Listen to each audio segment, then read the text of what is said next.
Good morning, Washington, D.C. My name is Tomas Talamonte, Deputy Chief of Staff to Mayor Muriel Bowser, and I want to welcome you to our 2023 Senior Budget Engagement Telephone Town Hall. We are happy to be back in person live at the Washington Wellness Senior Center here in Ward 7. Let's give it up for Washington Wellness Senior Center.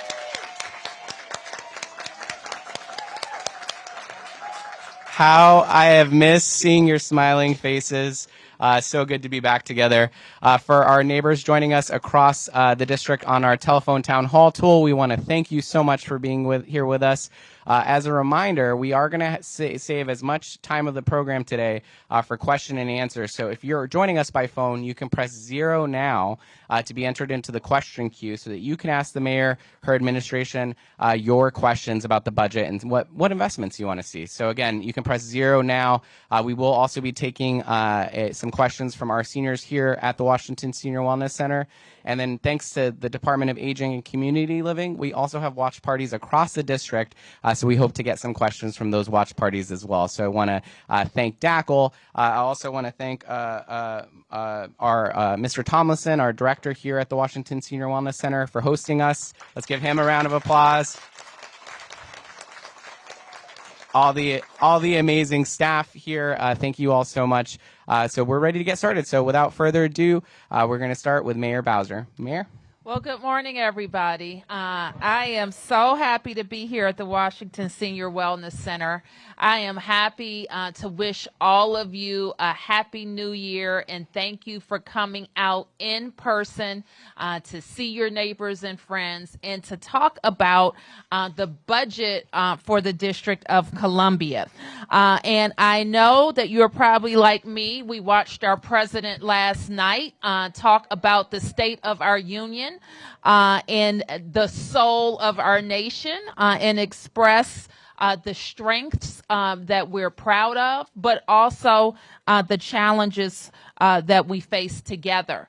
I was so happy to hear the president's commitment to Social Security, to Medicare and Medicaid. I was pleased to hear the president's commitment to making sure that we have fair drug prices and limiting the price of insulin for all of our residents who need that life-saving medicine and care. But that's some of what we have to focus on nationally, but we know what really affects our lives here in Washington, D.C. is the $20 billion that we spend every year on district residents, the 37,000 people who work for us in district government, the 8 wards and wonderful neighborhoods that make up our life in Washington, D.C. And we share, myself and the members of my cabinet share in your hopes and dreams, but we also know the incredible responsibility we bear for getting it right. So I'm also proud to say that the state of Washington, D.C. is strong, that we have the tools that we need to get the job done. And you have a mayor that is more fired up than ever to get it right. So we are back in person with our budget engagement forums. You know that we've been at this. This will make our 9th year where we get feedback directly from you about how you want us to spend your tax dollars. I always start with hearing from our seniors, and this year is no different. There are over 1,000 people on the phone, and we're in a packed space here in Ward 7 right now. We are also going to do our second budget engagement forum tomorrow. That's Thursday at 6 p.m. at Jackson Reed. That's Wilson Senior High School, now called Jackson Reed. And this Saturday, we will do one as well at Eastern Senior High School on Saturday morning. Those two are exactly alike. So no matter where you live, and depending on your availability, you can go to Eastern or you can go to Jackson Reed. Last year, let me just say a little bit about the content of what we're doing today. Last year, we were very focused on how to keep DC affordable for longtime DC residents. And I suspect that many people joining us today are also longtime Washingtonians. I want to highlight that we created a $40 million package of legacy initiatives, a Black home ownership fund, legal assistance to ensure families have the resources that they need to tap in to tools to pass their homes from one generation to the next. We lowered the amount of property taxes that can go up for seniors on their properties.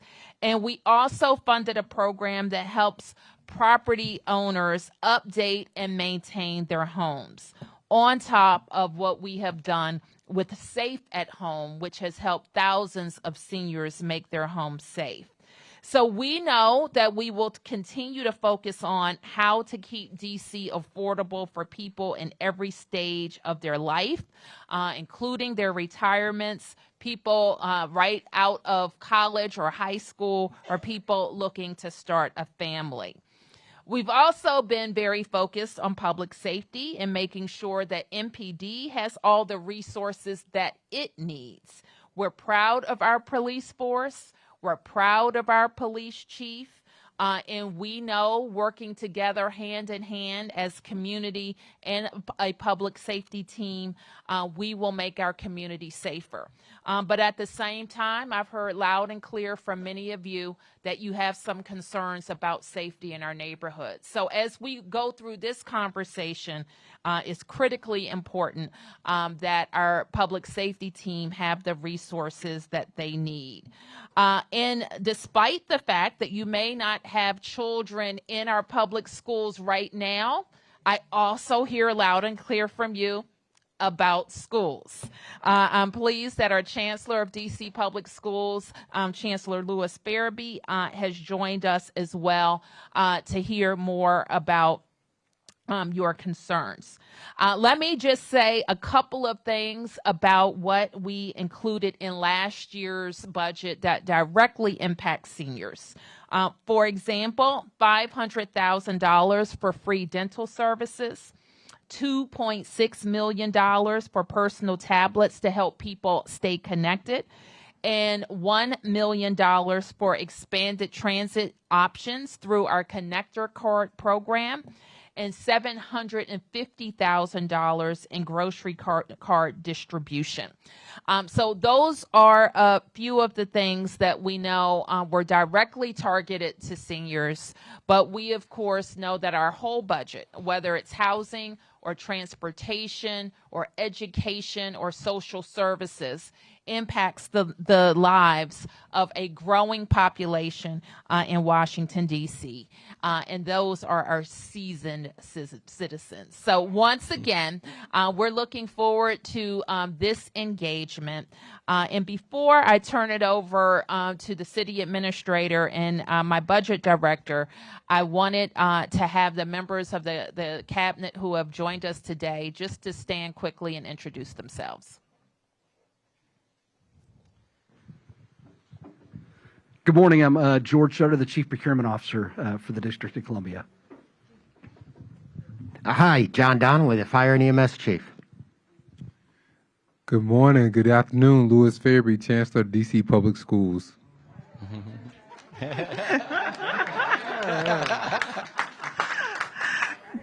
Good afternoon. I'm Unique Morris Hughes, the Director of the DC Department of Employment Services. Hi, everybody. I'm Lindsay Appiah. I'm the Acting Deputy Mayor for Public Safety and Justice. Good afternoon. My name is Wayne Turnage. I'm the Deputy Mayor for Health and Human Services. Good afternoon. I'm Robert L. Matthews, Director of Child and Family Services, and I've seen some of you when we're here dancing and eating together. All right. So with that, Lindsay Parker, if you would introduce yourself. Good afternoon. I'm not on the mic. Good afternoon. I'm Lindsay Parker. I'm the Assistant City Administrator, and I also happen to be the Chief Technology Officer for DC Government. It's wonderful to be here with all of you. You don't happen to be. I appointed you the Chief the Chief Technology Officer. I get to And serve the Tomas, mayor. if you would introduce yourself Yep. again. Yep. Hello, everyone. Again, Tomas Salmonte, Deputy Chief of Staff to Mayor Bowser. Great to be with you. And I am also very pleased. We've made a new appointment and the next leader of the Department of Aging and Community Living. This is a woman who is an educator, a teacher, principal, and formerly the senior advisor to the chancellor, and also formerly the director of community affairs for my administration. And she will be the next director of the Department of Aging and Community Living, Sharon Hines.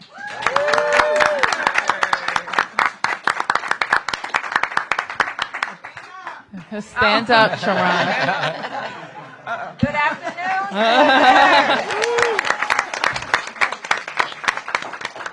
Thank you, Mayor Bowser. Thank you. So with that, you're now going to hear from the Director of the Office of Budget and Performance, and you will hear from Kevin Donahue, who is the City Administrator for the district. Both Kevin and Jenny have worked in my administration since day one, and we go into our 9th budget. So with that, Director Reed. Thank you so much, Mayor Bowser, and good afternoon to everyone. It's a pleasure to be with you today. My name is Jenny Reed, and I am Mayor Bowser's Budget Director. I want to talk to you just a little bit about how our budget process works and some of the fundamentals of our budget before I turn it over to the City Administrator so he can talk about some of the specific investments that we've made. So as you're thinking about the questions and ideas that you have for us, you have just a little bit of context. So if we can jump to the next slide. The budget actually runs on a fiscal year, which starts on October 1 and ends on September 30th.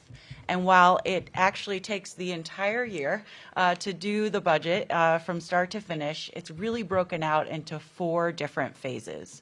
So the first phase that we have is really our budget preparation. In the fall, we communicate to agencies and we start having dialogue with them about what are the things that they think that we need to invest in the district, what are the programs we need to grow, what are some new ideas that we need to start, and where do we think about finding savings. As we go through those discussions with them during the fall, we then turn to the community. And as the mayor mentioned, this is our 9th year of budget engagement forums. I also want to point out that prior to Mayor Bowser taking office in 2015, this didn't happen. Mayors would typically release their budget and then go explain what was in it to the community. But the mayor really wanted to get your input first so that it could help shape how we made our investments, and we've been doing that ever since. So we get our input from our seniors, we get our input from our residents through our budget engagement forums, we get letters, we have meetings, we get lots and lots of community input. We take that input, we work with our agencies, we have discussions with the mayor, and then we move into the next phase of submitting the budget to the DC Council. So this is phase 2, the legislative phase. The mayor will release her FY24 budget and financial plan this year on March 22nd to the DC Council. She will testify in front of the DC Council on that budget 2 days later. And then the DC Council has about 90 days to review the budget in its entirety. So the DC Council will typically hold a hearing on pretty much every agency where members of the public are invited to testify. We absolutely encourage you to testify in support of those programs and services that you are proud of in front of the council to make sure that those resources stick. We then have the council will hold 2 votes on the budget. So they'll do a first and second vote, typically around the end of May, and then they'll pass a final budget that they'll then send up to Congress for a 30-day passive review. After the budget has been passed, we now move into what's called the execution phase. So this is when we are starting to actually implement all the programs and services that have been funded in the mayor's budget. This is where we're making sure that the grandparent caregiver subsidy gets out the door, that the senior dental services are being offered. And my team also comes in here to make sure that those things are being delivered as we said they would. So we're checking in with agencies, we're checking in with directors, and trying to understand what does our progress look like. Are we doing as well as we thought we should? If not, how do we make changes and get on the right track? And then we move to the final phase, which is accountability. So every year we take a look back at everything we've done and we ask ourselves, did we do a good job? Did we do the right thing? Are there areas that we need improvement? The mayor has made accountability a cornerstone of her administration since she took office, and we always make sure to publish on our website how we did with our programs so that the public, too, can understand. The council then holds performance oversight hearings where they review the agency's performance. Again, members of the public are invited to come testify, so please come down. They're actually going on right now. If there are things that you think are doing really well or not, please come down and let us know. And then finally, we have what is called our ACFR, or the Annual Comprehensive Financial Plan, come out and tell us how well we did on our financials. So this is what's known as an official audit. I'm pleased to say that this year we had our 26th consecutive clean audit for the District of Columbia. And for the 8th year in a row since Mayor Bowser took office, no material weaknesses or significant deficiencies for the primary government. This is a very big achievement.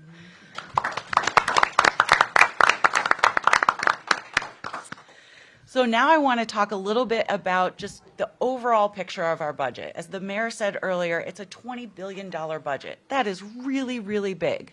So I just want to give you a sense of how it's broken out, and then the city administrator will talk to you about some specifics that are funded within these different buckets. So the largest share of the district's budget of the $20 billion goes to human support services. It's $5.8 billion, about 29%. A big portion of that is the funds that we put in to help make sure our residents can afford their health care.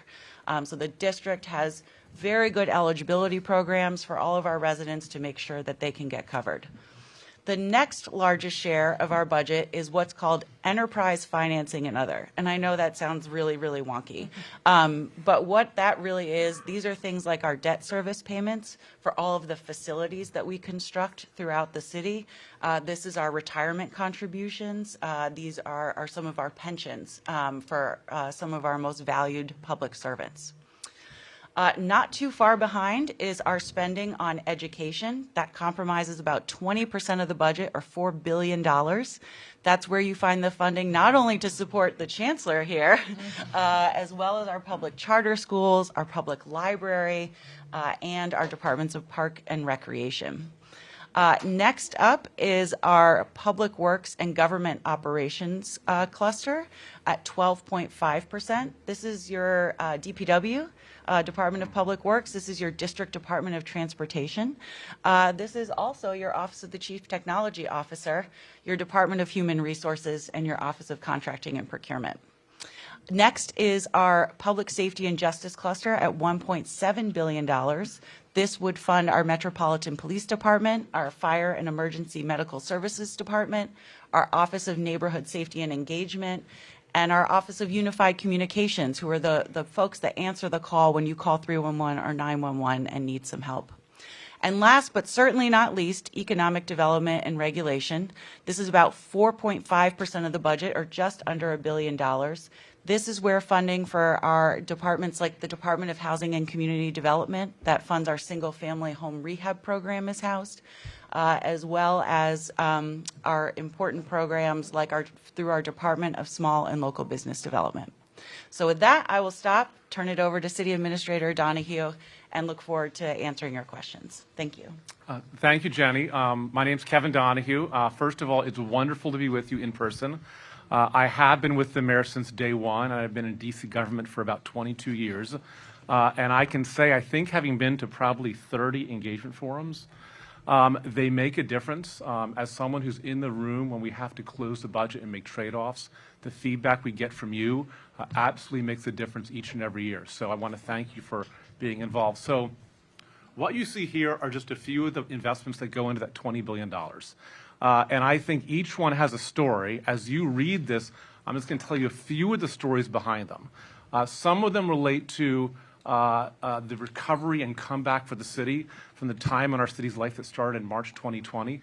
Others are really envisioning a bold vision for the future. So in education, we're the only school district, DCPS, is in the region that saw an increase in students this year, which is a big deal considering everyone saw 2 years of decline. So we're the only ones. So we have investments to expand and modernize our school to really prepare for and treat the kids we have, prepare for the kids that we know are going to come. Affordable housing, I think in my first engagement forum, this was maybe $25 million in Housing Production Trust Fund. It is 10 times that size now. And this goes directly to the development and preservation of affordable housing.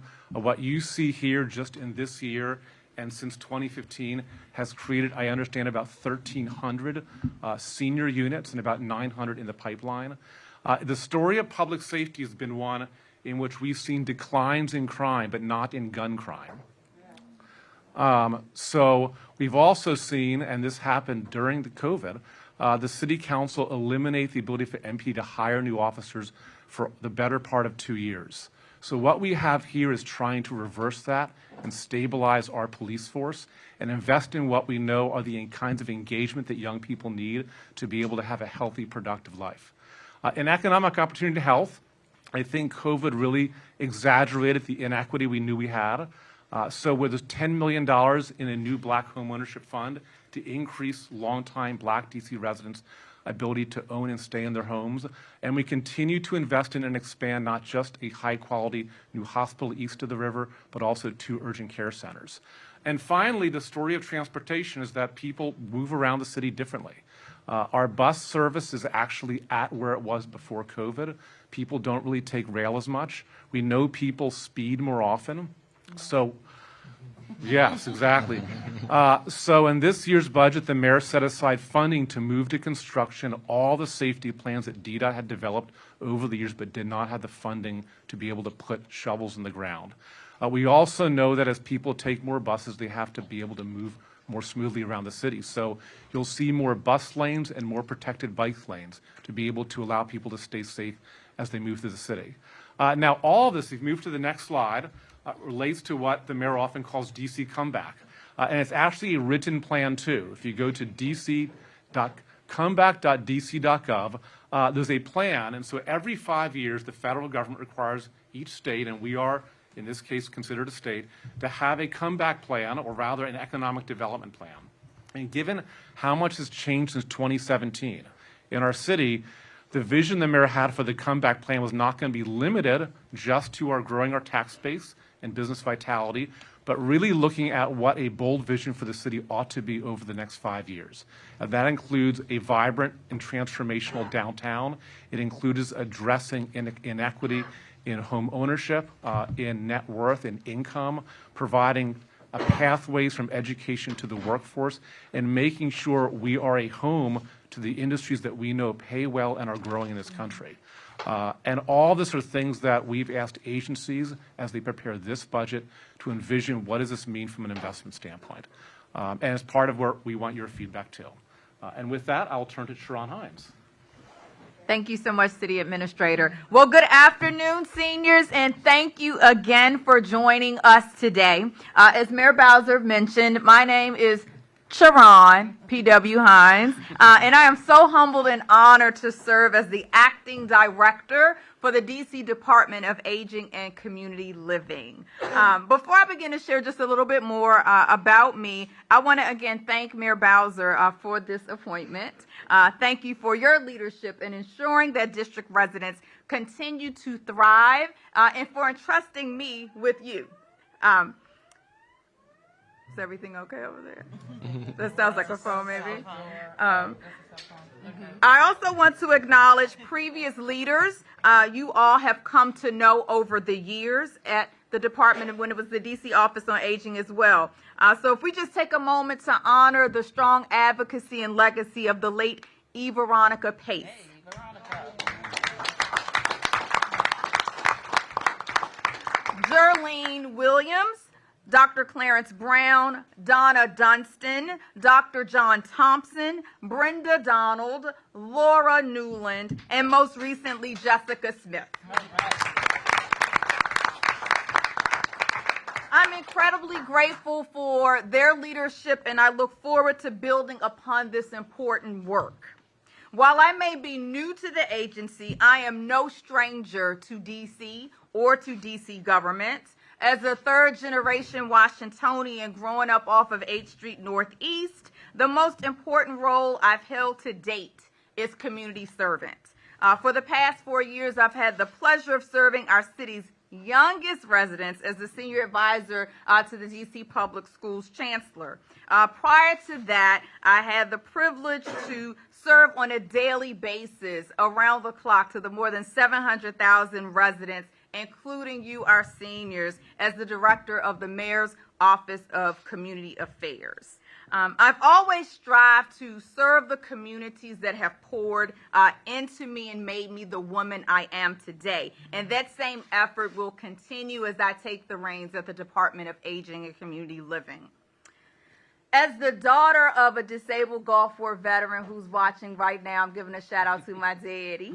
I've been able to experience the programs and services DACL provides to residents through the lens of him, as well as my maternal grandmother who's watching now and is a resident of Fairlawn.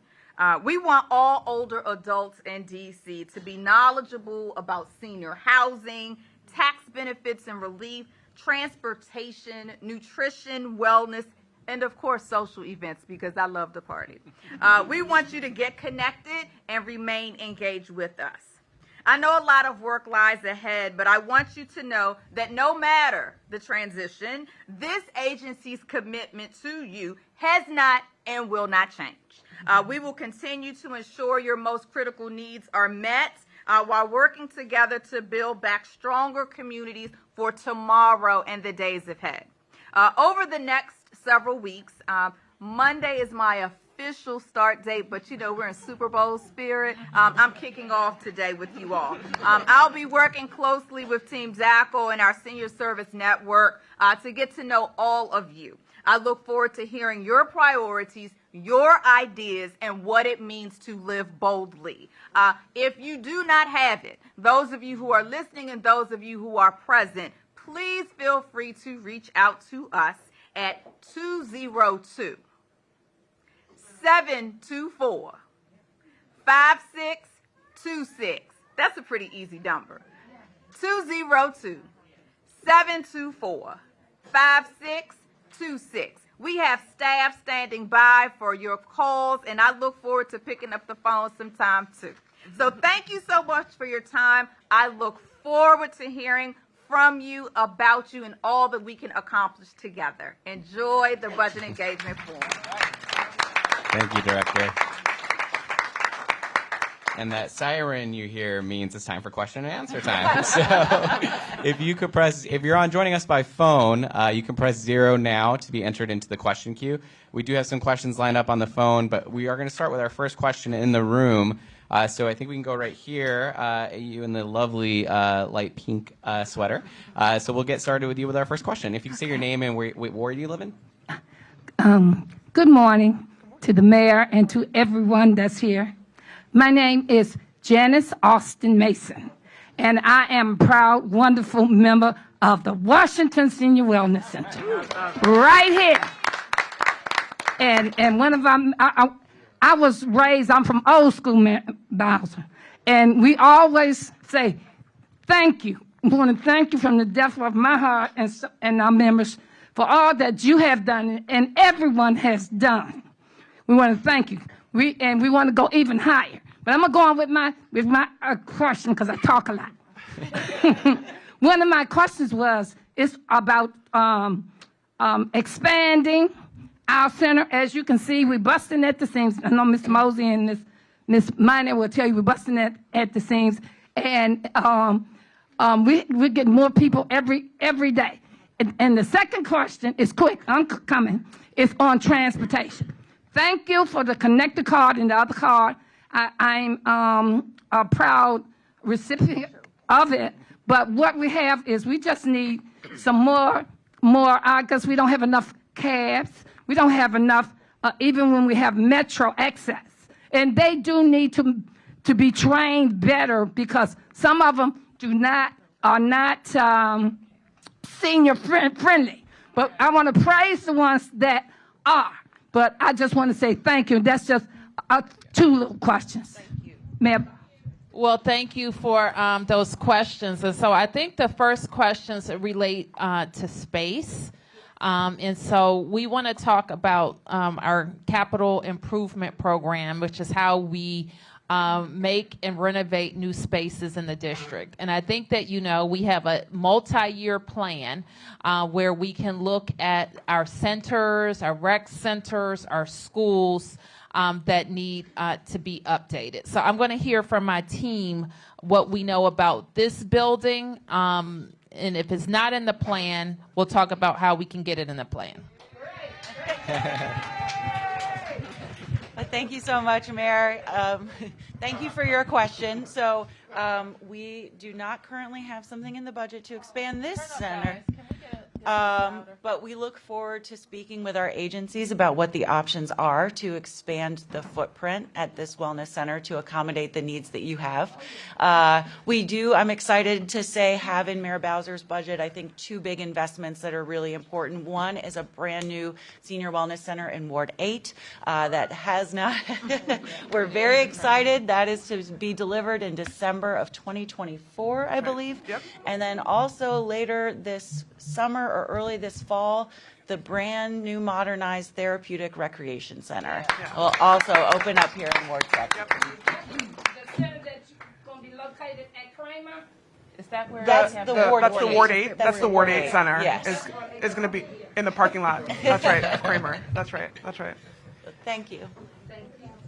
All right. We do have a resident joining us by phone, Miss Beverly in Ward 5. We're going to unmute your line, Miss Beverly, so we can get your question. Hi. Hi, Miss Beverly. We can hear you. Good afternoon to everyone. To the mayor, congratulations on your term and making history in D.C.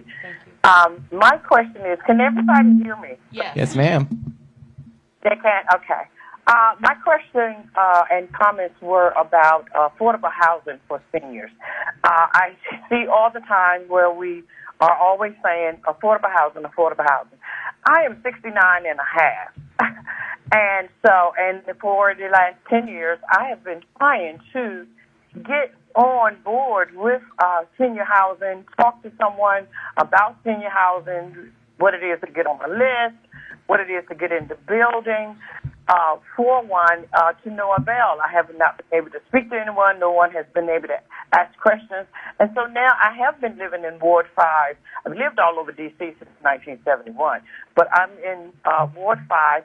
Actually, I live next door to, unfortunately, the mayor's sister that passed. We were neighbors, and I'm still here. And so I digress. But it's so hard to get housing. So now I can't afford to live here. I don't want to live in any other city, but I can't afford to live here with this so-called affordable housing. And where are the seniors living? Where are they? The houses go up and the apartments go up and they're beautiful and they're fabulous, but there are no seniors, or maybe there are 2 apartments for seniors. I don't understand the process. I don't understand how to get on it, how I can get on it, how others can get on it. Well, Ms. Beverly, let me just jump in and say thank you for calling and reaching out.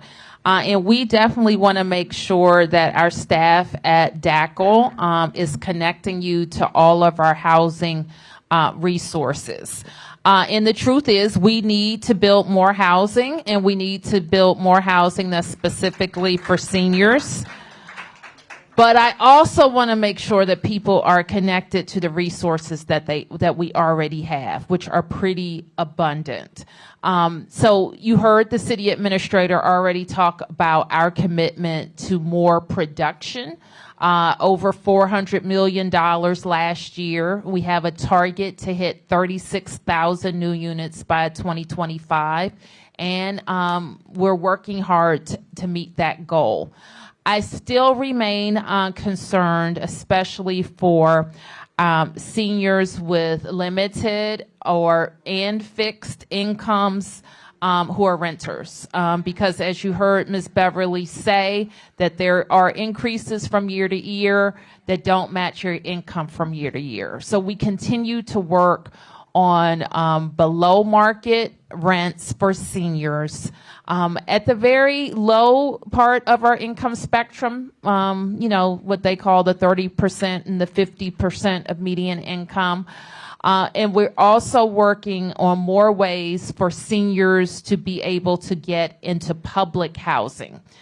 You heard me at the end of last year really working hard to make sure that our housing authority has the tools that it needs to be able to allow more seniors, especially, to sign up for public housing units. And so I am hopeful that they're going to be able to modernize units, work on their systems so that seniors once again will be able to sign up for units of public housing. So I'm asking you in the meantime to make sure that you're working with DACL so that they're connecting you with the housing resources that exist today. Thank you, Mayor. We're going to go to a question in the room. Okay. Yes, ma'am. Back there. Natasha. Generation Native Washingtonian. I'm a member of the Washington Senior Wellness Center. Thank you, thank you. And I live in Ward 7. I've lived in Ward 7 since 1969. My question is, or my comment is, I'm so happy that you support Fit DC. Thank you. Well, there is a new sport in town that many seniors want to participate in. And this sport is called pickleball. Okay. But we do not have enough places to play. There are many courts that that aren't used now, basketball courts that aren't used now. Many of the tennis courts aren't used now. But we can work along with these people. We can have a pickleball court next to a tennis court. We need indoor pickleball space as well, because in the wintertime it's difficult for the seniors to get involved with pickleball because it's too cold. But I play in the cold, and I'm a senior. Okay. But this young lady would like to speak more on that. If you go ahead. Well, you have to be a senior, and you too. I don't know about you two. Oh, I'm a senior. Okay. Yes, good afternoon, Mayor. Okay, Thanks. hold on. Oh. I'm going to go to somebody else if this is about pickleball. Is more support and perhaps adding funding of about $600,000 to help us build pickleball facilities and add pickleball. It's a fun sport. Okay. It's an easy sport, and you got me. All right. So pickleball, I have to say, Kevin, this is the first pickleball entry that we've had in 30 budget engagement forums. So I want to thank you for bringing that and mentioning Fit DC, which we've invested in from day one, including my annual Fresh Start 5K on New Year's Day. I'm very grateful to DPR as well for what they were able to do during the pandemic, connecting with people to make sure that everybody was moving. But here's why I love your comment, because sometimes when we talk about senior services, there are traditional senior services. And what I challenge the entire staff to do, and Director Hines knows this, I just don't want to hear about, lunch or shopping. Those are good. But we want our seniors in D.C. to be involved in every aspect of life in D.C., and that includes sport. So we have invested in our Senior Olympics. The Therapeutic Center has already been mentioned, which is not technically a senior, but we know how it is. And I'm going to look at pickleball. So pickleball can use a tennis court, but it has different lines. Is that how it is? Is it about the same size? Half the size of a tennis court. It can be on one side of a tennis. All right. Well, this is a good challenge. Now, here's another thing that I'm going to mention that could be helpful. You mentioned indoor places to play. We generally lack, and I know the chancellor probably wants to jump in on this too. We don't have enough indoor competition level space for all of our sports. So that sounds like it would include pickleball. It includes our kids who now go outside of the city for indoor track. We know that we have we want to have more ice space, for example, for our kids. And so in last year's budget, I proposed a state-of-the-art $60 million indoor sports complex to go at RFK, okay? So We are stuck, however, so I need your help. We want to make sure we're working with the federal government and the D.C. Council to make sure that we can unleash that space. RFK obviously has a football stadium that we're demolishing.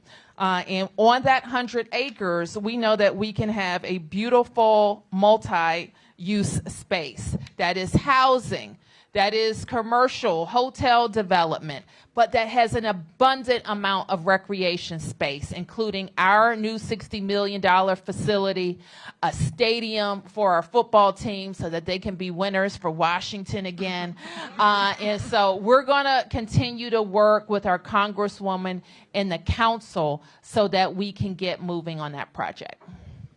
Yes, question here. Good afternoon. My name is Vanessa Farmer, and I'm a native Washingtonian. But first, I have to just address the Honorable Mayor, Muriel Bowser. I call you honorable because you have done great things. Thank you, ma'am. In this state of District of Columbia. Thank you. And I thank you for that. But I have one question that's really not for you, Mayor. Okay. But all your initiatives are good. But it takes not her to put these initiatives into action. It takes a community. So we can't blame her for all this crime that's going on. It's a community. We have to help her. So, but my question is for Sharon. Okay. I belong to the wonderful Congress Heights Senior Wellness Center. Okay. And thank you for the addition. We have our new addition. Thank you for that. But we need some upgrading. Like, we need upgraded bathrooms. We need chairs that when we exercise, we're not afraid they're creaking because we think we're going to fall out of them. So we need some other things, and I don't think they're major things, but they're things that we need to protect us as seniors. And we also need some better food, nutritionally. So I just want to say thank you, everybody. I love the District of Columbia, and you are doing a great job. Are you going to run again?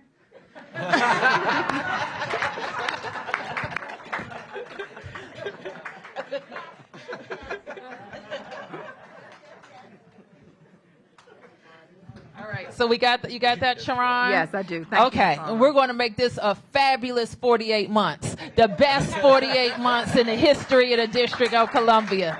Let's stay focused. As my daughter tells me, focus.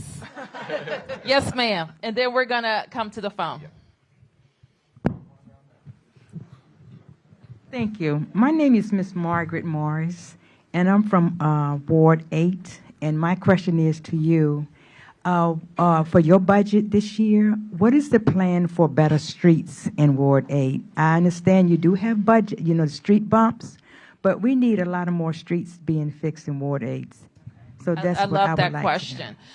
So the question was, what are we doing about street improvements, fixing streets in Ward 8? And I will say we have made it a focus of the work that we've done over the last 8 years of making all of our streets and alleys and sidewalks in a state of good repair. You probably heard me tell this story before, but when I was on the council, I asked one of the DDOT directors at the time, I was like, these alleys in Ward 4 are terrible. What are we going to do about it?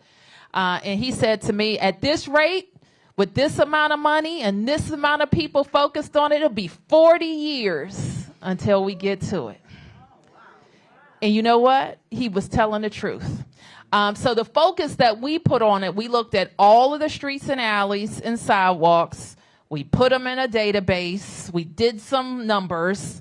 And we outlined how much money it would take and how much we could actually spend, and do it the right way and have high quality projects. And we put it on a timeline of 6 years. And so that's what we worked through. But you can't just do it 6 years and leave it. At the end of that 6 years, you have to start another 6 years. And so that all the streets, alleys, and sidewalks are now on that 6-year schedule. I don't know if we have that chart that we can show, the state of good repair, but we'll make sure we have it at our budget forums moving forward. Now, you're right to say, hey, why is Ward 8 not where it should be?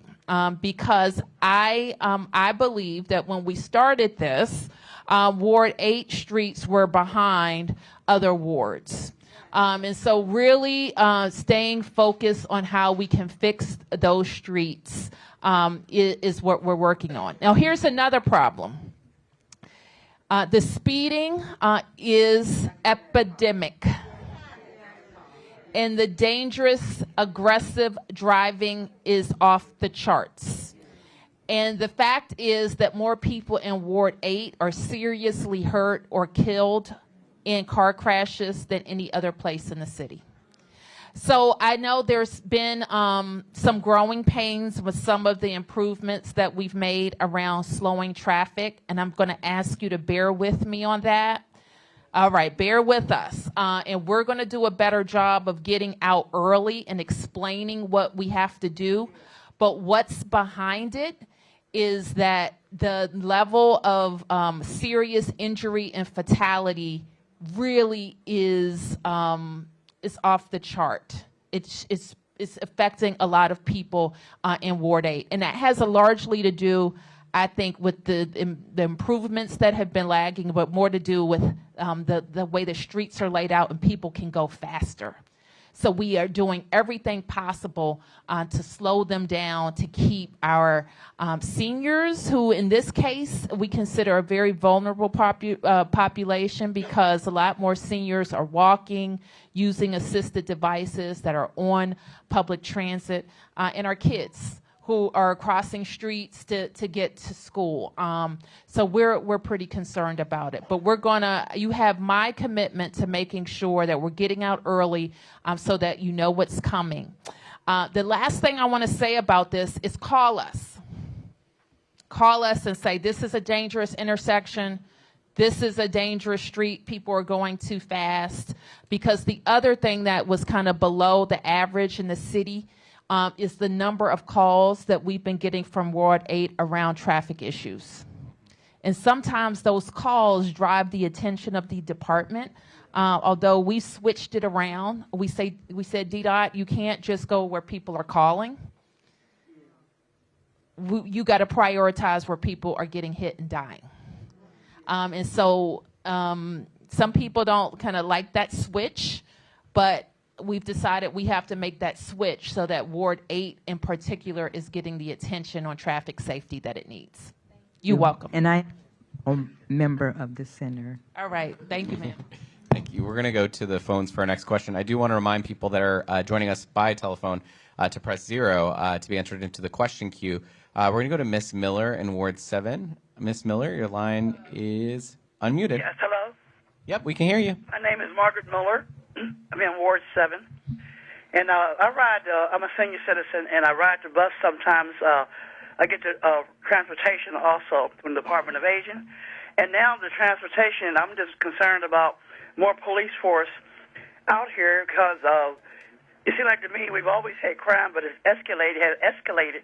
And that has gotten to be more on the subways and the buses where we have to ride sometimes to shop and stuff. And it seems to me like it's really dangerous out here because when they had foot patrol, the crime wasn't as bad as it is now, but it seems to me like it's increasingly getting worse. And I was just wondering is there something they could do as far as maybe getting more policemen on the force or getting back to where policemen would walk the streets and stuff? Well, I want to thank you for that question, and it's one that I've heard. I'll just repeat it for everybody. What was this, Ms. Miller? Ms. Miller was asking about more police, particularly on public transportation. She says she's a bus user, and it was her observation that when we had more police on the beat, that there was less crime. And so what can we do about it? How many people agree with what Ms. Miller said? Okay. Who doesn't agree with what Ms. Miller said? Okay. So I just wanted to kind of start there, and I'm going to ask the city administrator and the deputy mayor if she wants to jump in to add to this. But the city administrator already mentioned that we are about 500 fewer officers now than when I started 8 years ago. And part of that is because for 2 years, we weren't permitted because of budget actions to do any hiring in MPD. And at the same time, every year, there are people at MPD, they turn 50 and they can retire, and they do. So that puts us down about 500 officers. We've been working very hard with incentives to hire the right people to join our department. And we try to hire as many as we can do and do safely in any given year. So we're very focused on that. We are working with our partners at Metro as well to support them. They have, you probably know, a very limited police force. So they don't have enough police to be on every bus or in every train or even in every train station. And we don't have enough police to do it for them. So what we have to do is work really smartly together to support them where they think we need it and where Chief Conte thinks that it can be most effective. So in fact, later today, I'll be with Metro talking about that partnership. It's very important that you feel safe. We don't want you to be trapped, and using public transportation is to wait to get it done. And so while we're concerned especially about the very, very unfortunate event at Potomac Avenue Metro, we know that we have a clean and safe system, and we're going to work together to make sure you see more police on the system. So let me start there. We're also very concerned about making sure in our schools. I had a meeting like this about a month ago talking to school principals, and they've been concerned that their school resource officers have also been reassigned from their schools. So we want to work with your council member for Ward 8 especially to work on making sure we can have the police personnel in school buildings that school principals have found very useful. So I want to turn to the CA if he has any other comments about police hiring, police deployment, and what we think we need to move forward. Thank you, Mayor. So I was the Deputy Mayor for Public Safety and Justice for 6 years, and when the council put essentially a hiring freeze on MPD, didn't put out any press releases to announce that, but they did. They took a very difficult issue, which is how to hire high-quality local officers, and they made it much worse. So we were struggling to make sure we would have, the chief would have as many people graduating each month as he was losing in retirees. And then you don't do that for the better part of 2 years. You just have retirees and people leaving. There's 41 law enforcement agencies that someone who wants to be a cop can choose to go to. Many of them are federal. They have federal benefits, so it's a fight. And we talk to people who join and ask them why, and they answer the love of the city or the love of really the policing that we do in D.C. And they also talk about things that would help. So in recent budgets, we've responded to officers who we've gotten in. We interview people who also didn't choose to come. So we have a hiring bonus. We have a housing incentive to give some 6 to 12 months rent so people can start their careers in D.C. if they're not here. But the most successful program has been a program called the Police Cadet Program, which is hiring D.C. high school graduates who are half female, 90% from Ward 7 and 8. They get a civilian job at MPD for about 2 years. They go to UDC free of charge to be able to get a degree. And then at the end of those 2 years, they can choose, and they have no obligation to stay. If they want to leave, they don't have to pay any money back, whether they want to be an officer, and they convert about 90% of them. When the mayor came into office, that was a sort of a niche program of about 25. We have 150 now. We asked the chief, how many can you find? We'll fund that number.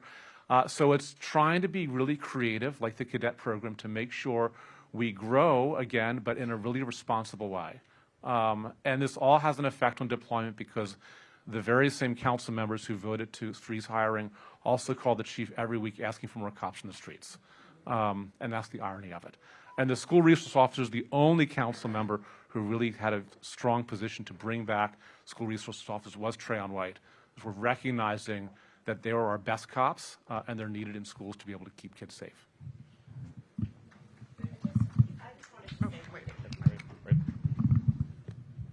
I want you all to see my face and hear us here. The reason that we're here first, I'm Lindsay Appiah, the Deputy Mayor for Public Safety and Justice, is because of how critical you are as pillars to community.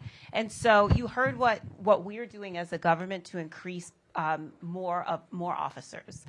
But we're doing lots of things to work together because we are where we are. So whether it's seeing more of our DPW workers and our DDOT workers working together with our for-hire vehicle workers and our police officers and seeing us out in communities. We also recognize what you said right here, that we have to do this together. And so I just wanted you to hear from me how vitally important your ideas and the roles that you play in our young people and families' lives. And that we're going to do everything that we can to make sure you're able to be out safely, because part of what's going on is we need to rebuild some of our community and togetherness so that what we see is a little bit more respect for each other. And you all, as pillars of community, are deeply important to that. And so we don't underestimate that at all. And so part of public safety is the respect that we have for each other and recognizing we're community. And so we're working on that too. And we're really going to ask you to partner with us in that part of it.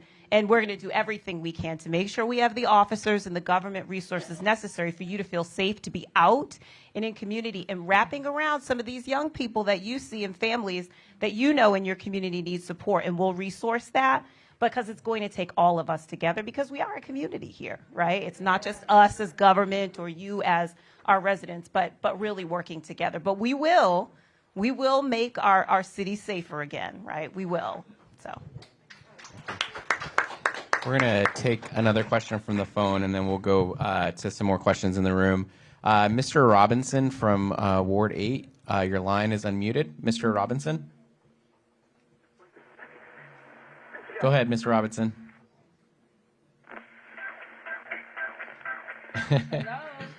Mr. Robinson, you're on. Yep, go ahead. Yeah, my name is Mr. Robinson, and I live at 2312 Naylor Road. I have two questions for the mayor. I go walking 5 days a week down in Anacostia Park, and at 23rd and Q Street, there's a stop sign there, and I almost got hit several times by the cars. Do not stop. I was in the middle of the walkway, and I have a cane, and I almost got hit several times. And I've been down to the police station on Pennsylvania Avenue, and I complained to them almost for the last 2 years. We need to put a camera on 23rd and Q Street, because a lot of our constituents walk in the morning, and the cars, they do not stop. And I'm afraid. I was born and raised in this city, and I'm 83 years of age. I'm a taxpayer, and I own a house. Okay, sir. I got that. 23rd and Q, some enforcement on the stop signs. Got it. You said you had a second question.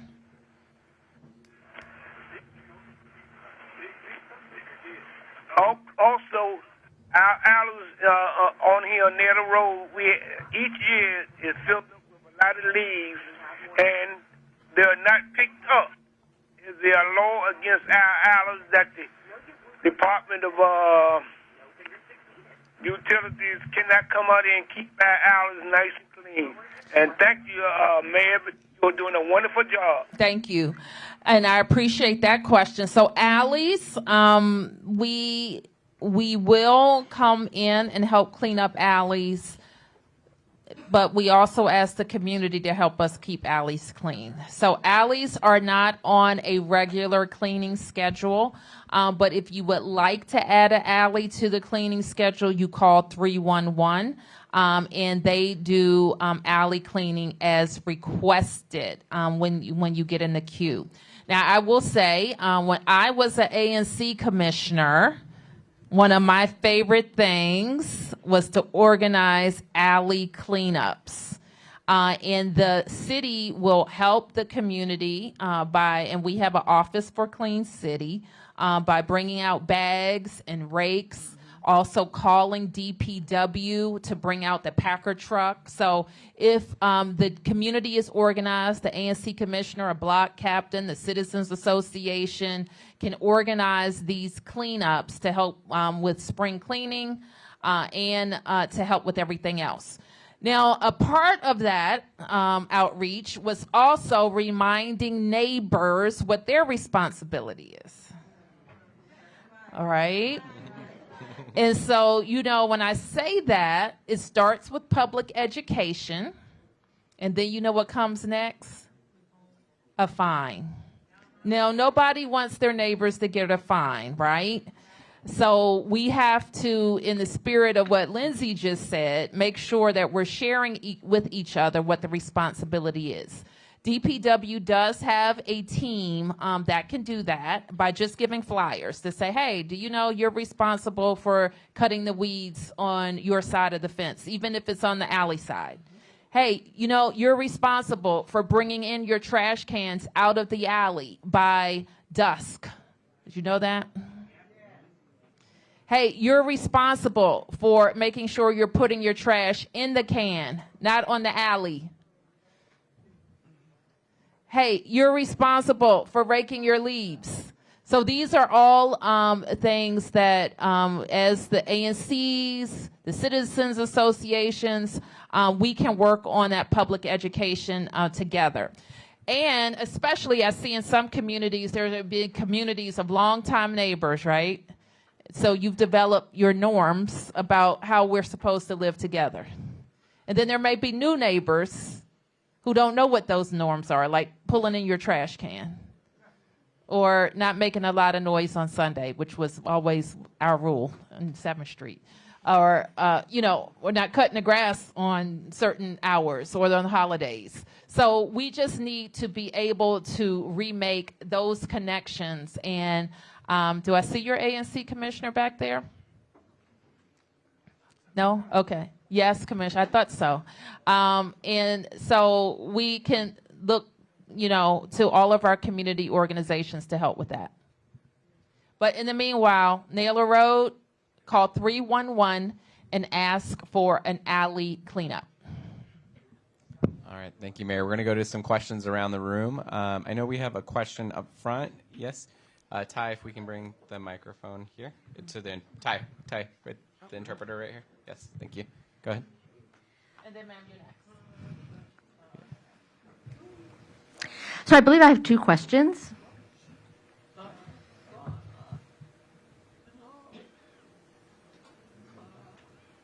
Is it possible for one of the CEOs to buy a building somewhere in D.C.? Is that something that can be done? Or is that something that has to go through the committee? Is it possible to buy what? To buy a building. And then my second question is, I just wanted to know how much available space for a building we would have. You know, so now I just want to explain the reason why I'm asking these questions. You know, was it a specific department, a specific organization that I need to ask this question to? I want to explain why it is that I'm asking about the building and the space. A building for what?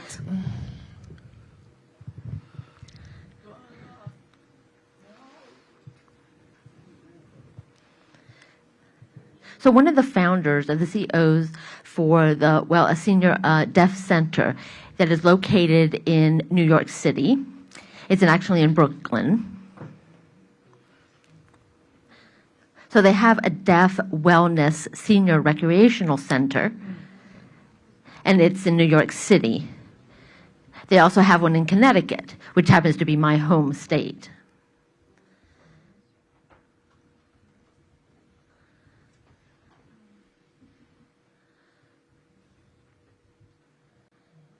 So my question, you know, is there any available space where we could set up, because that was the first question that the CEO in Connecticut had, is there available space to set up a senior center for deaf people? Because I moved here and we are lacking. I mean, I'm wondering, where is the deaf community? Where can seniors who are deaf go to gather? I'd like to see it. I'd like to see it happen here. Okay, so have that something is set up. That is another great one. I think maybe a first for what our budget engagement forums is advocacy for senior wellness facility for our deaf and hard of hearing community. Now, we have some examples of specific aging services, but I want to say it's the only example I think we have is for our LGBTQ community. And so why don't we look at some of the budget advocacy around additional constituencies being accommodated in our programming. Now, frequently what happens is we may not start with a building, but we may start with a new program. And because we have a lot of buildings that are not programmed 100% of the time. So we may start with a program at DPR or at DACL that focuses on our deaf and hard of hearing community. The other thing that we might do is look at our partners in this space, like Gallaudet University, and ask how they can be supportive of our senior community like they are our college-aged community. So let us work on that with our office. We have our first now office for the deaf, blind, and hard of hearing in the mayor's office as a policy initiative that they can work through our budget process on. And Mayor, I have just one additional thing to add as well. Our DC Public Libraries actually has a partnership with the Center for Accessibility. They have a program that actually mails home books to seniors in both Braille and also audio materials for some of our blind seniors as well. So we have a number of different programs in libraries that we want to make sure that we're connecting you to as well. To start, Center for Accessibility is a partnership as well with Gallaudet. So again, to the mayor's point, it's not a building, but there's a program that exists with one of our agencies that I'd love to make sure you're connected to. And Mayor, if I could just add in, we have at our Ward 5 Model Cities Wellness Center and in Ward 8 at Congress Heights, we do have programming available, but we thank you for this feedback. We do have an advisory committee that will be forming very soon, and I'll make sure that a member of the DACL staff has your contact information so we can engage further beyond today. Go to our next one. In the pink blazer here. Oh, I'm so sorry. Good afternoon, everyone. My name is Helen Hardy, and I've been living in Washington, D.C. all my life. And I just want to say that that the amenities, I tell everybody, ask me, I will never leave D.C. because of the amenities. And I know back in the 70s and 80s, a lot of my friends and everything was leaving D.C., going to Maryland, Virginia, to get their children in school because the schools in D.C. wasn't that great to get the learning. But now they run into D.C. and D.C. schools are much, much better, and I'm so happy for that. Yes, ma'am. And also, I want to say that the Safe at Home program is very, very good. But I was wondering, could you give Safe at Home a little bit more money to fix stair lifts? Because you only get 2 times to apply. But a lot of us seniors have stair lifts that we definitely need to get up and down the stairs. But we have to pay for it on our own. Mm-hmm. But I want Safe at Home to have more money to pitch in and pay for that. Okay. And also, I'm so glad to hear, I don't hear that well, I'm so glad to hear I can get a free hearing aid because hearing aids are so expensive. And also, I just want to say thank you for everything, and you're doing a great job. But one other thing, I got so many things on my list. The dental service, Community of Hope, has a wonderful dental service, but I don't understand why is one company they don't accept, and that's Kaiser. I don't understand. I might have to look into that. Kaiser may be closed. They have I think Kaiser may be the one that doesn't allow it. Oh, my gracious. Okay, but the transportation and everything that's offered in D.C. is just wonderful. Okay, so now you have just met our poster child. Oh, yeah. This is our poster child because, you know what I love what you said? We have so many amenities.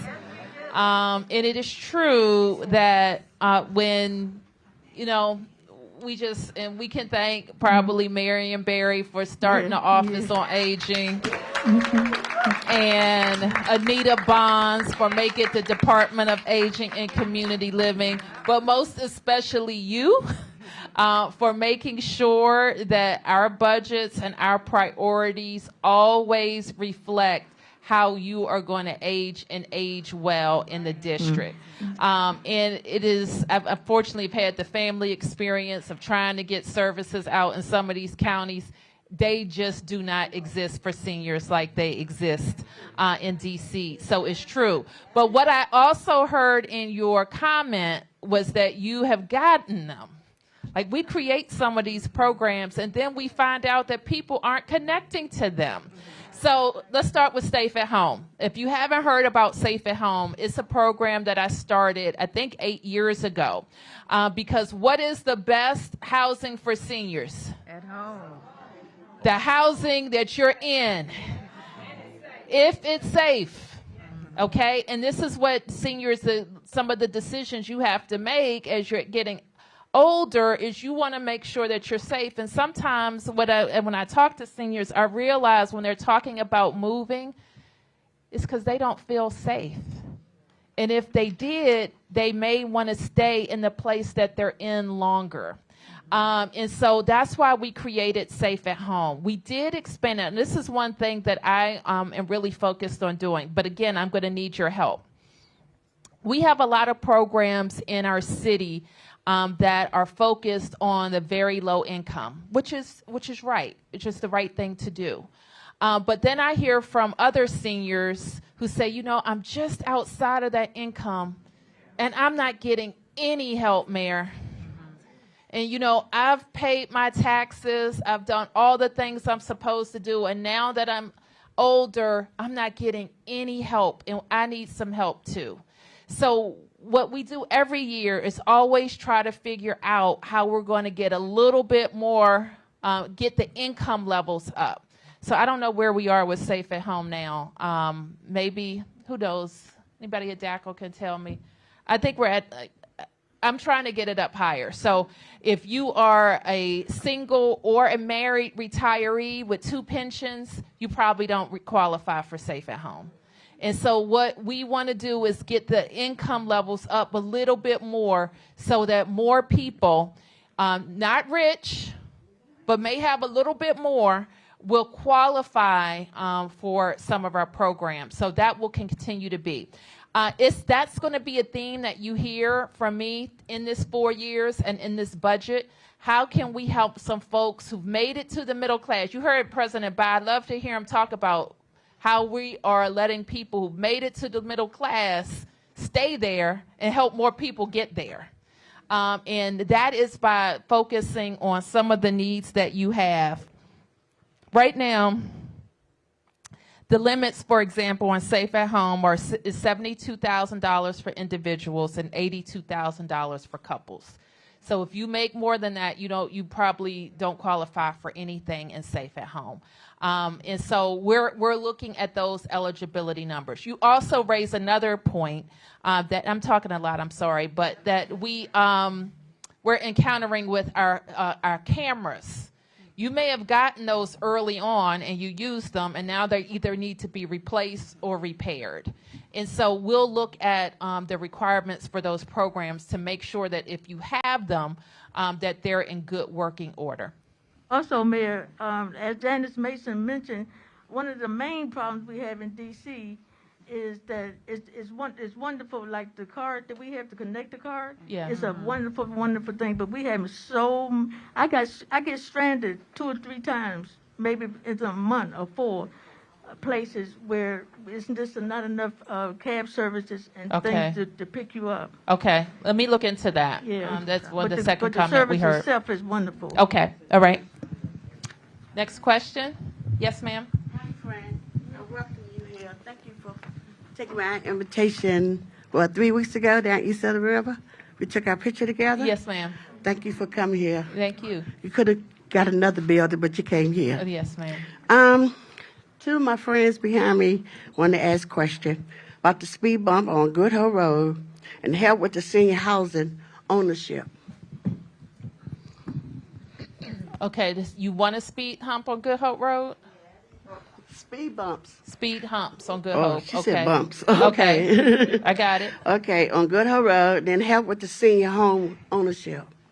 Senior home ownership? Okay. They back here talking. All right. So what I think, I think it would be good for DACL to come up with some seminars. Maybe we do it where all the senior centers, the seniors can log in to watch about all the different housing programs. Yep. Blessed because I left 38 years ago and I went to Virginia. That's down south where Chesapeake Portion.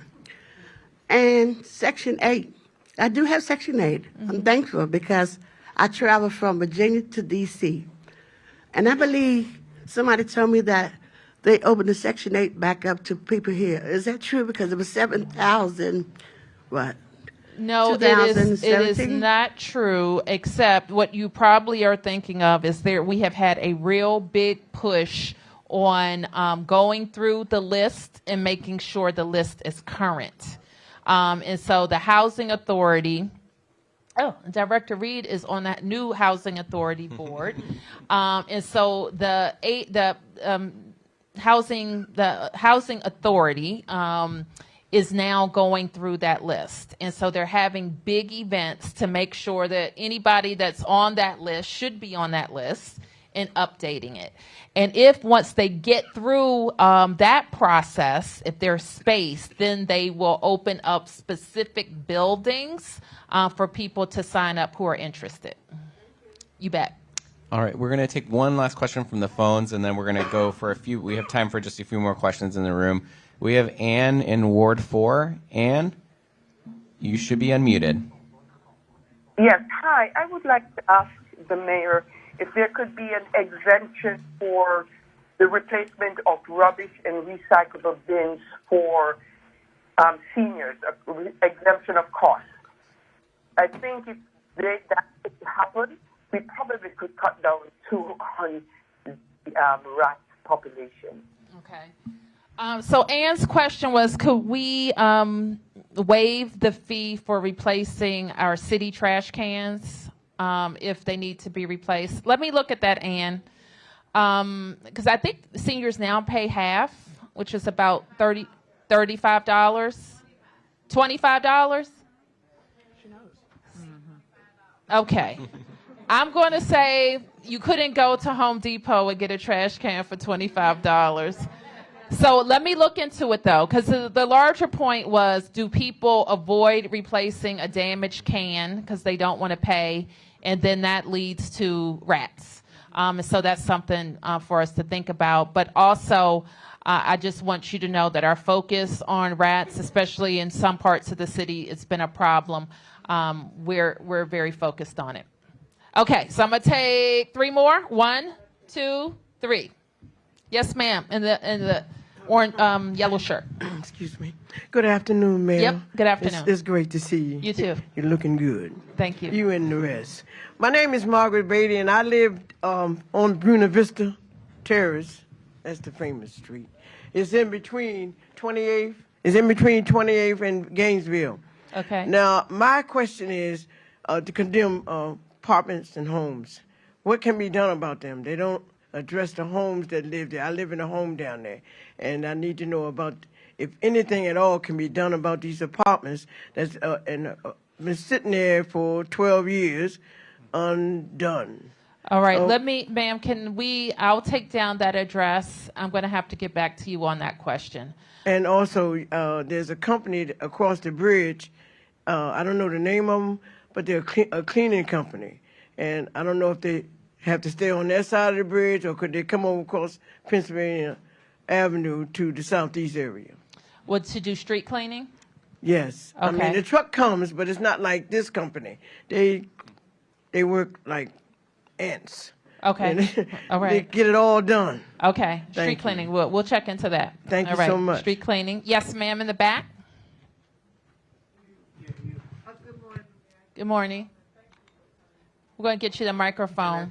Thank you, Mayor Bowser, for coming to our Wellness Center. My pleasure. My name is Sylvia Preston, and I'm a retired D.C. government employee of 35 years from the Department of Employment Services.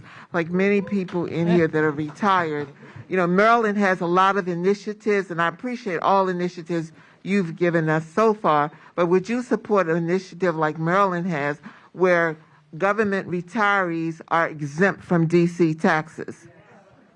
Have we looked at that before? This has come up around I think other groups, veterans, for taxes, and I'll put that on our list as our third thing: pickleball, deaf and hard of hearing center, and a possible exemption from taxes. Now, this brings me to the tough talk portion of our program.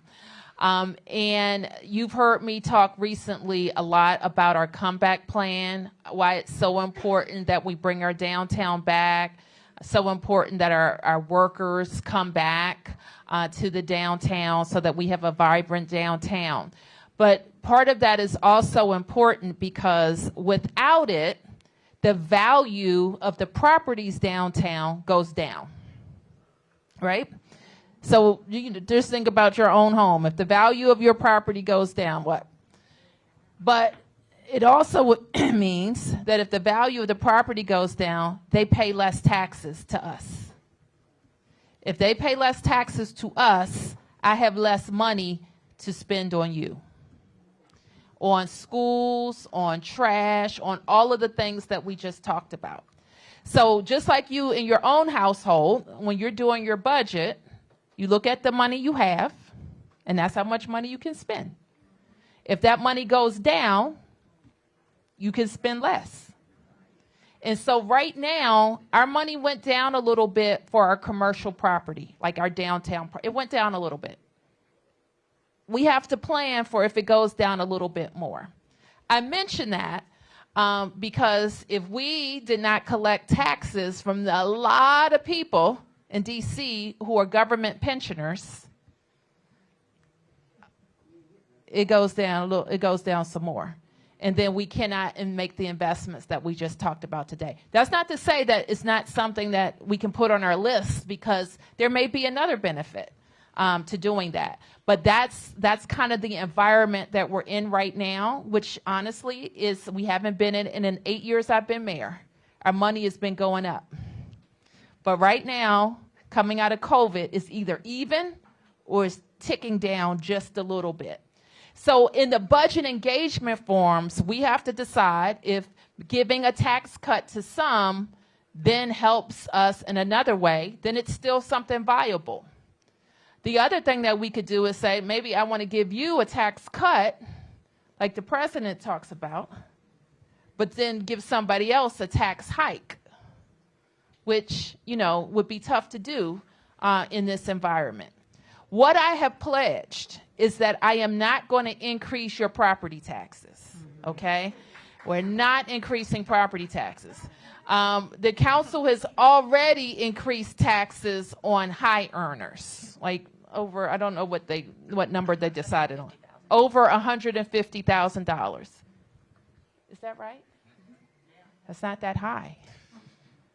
So we're kind of in an environment where raising taxes is also tough.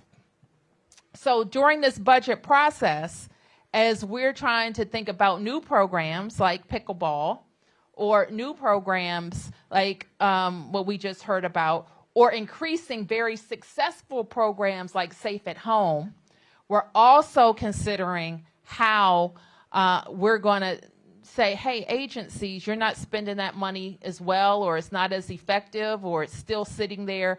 Therefore, I'm going to fund this new program. So when we finish this conversation, I heard a number of new initiatives that you want me to work on. But honestly, what I heard here today is things you want us to do that we're already doing. You want more or you want better. And didn't you hear that? And we kind of have that feeling too. So a lot that we're focused on right now are the basics and making sure we're getting them right and adding new programs. But I do go into this budget season not thinking that we're going to go and ask voters for more. Like, we don't want to raise your taxes.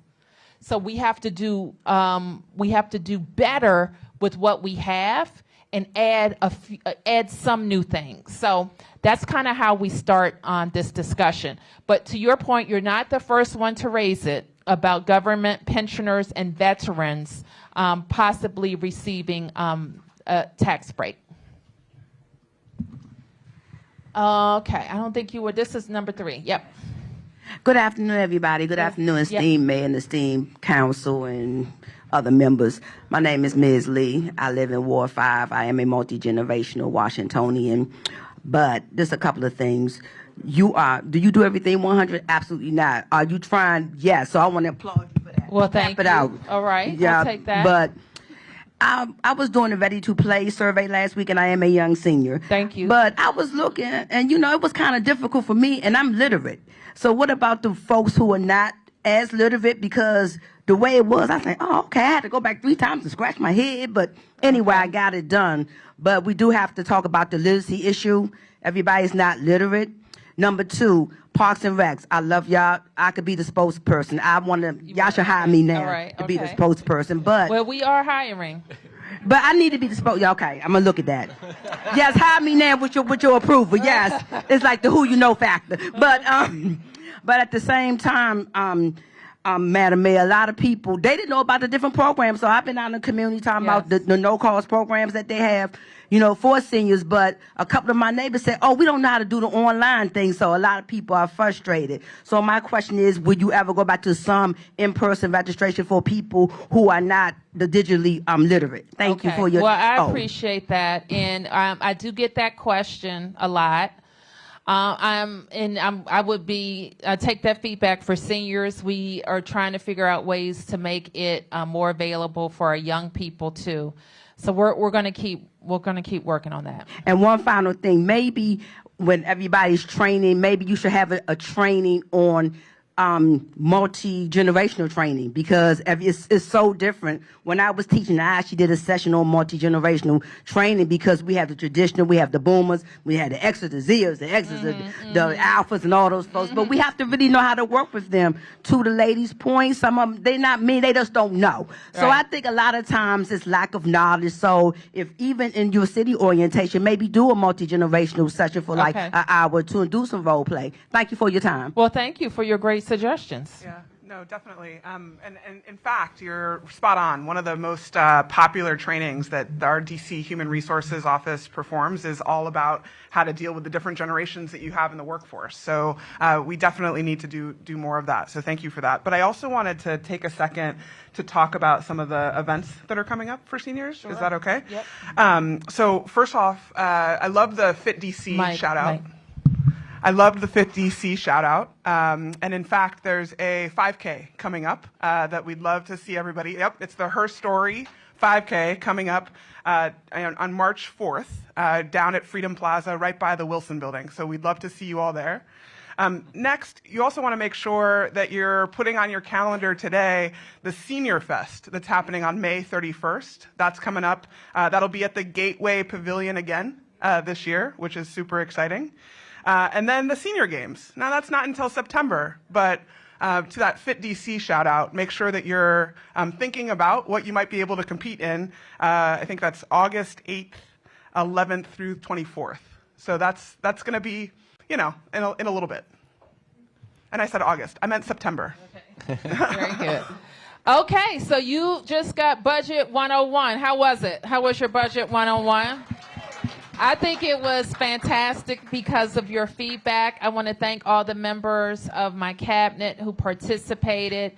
Remind everybody watching that we can also see you tomorrow evening at Jackson Reed High School and on Saturday morning at Eastern High School. And then we're going to have a balanced budget at the end of the day to submit to the council. Thank you, everybody. Thank you so much, Mayor. Thank you, everybody, for participating today. And again, you can go to budget.dc.gov now to continue to share your priorities with Mayor. We'll see you tomorrow and Saturday, or you can call 202-442-4755 to leave your budget comments. Thank you so much.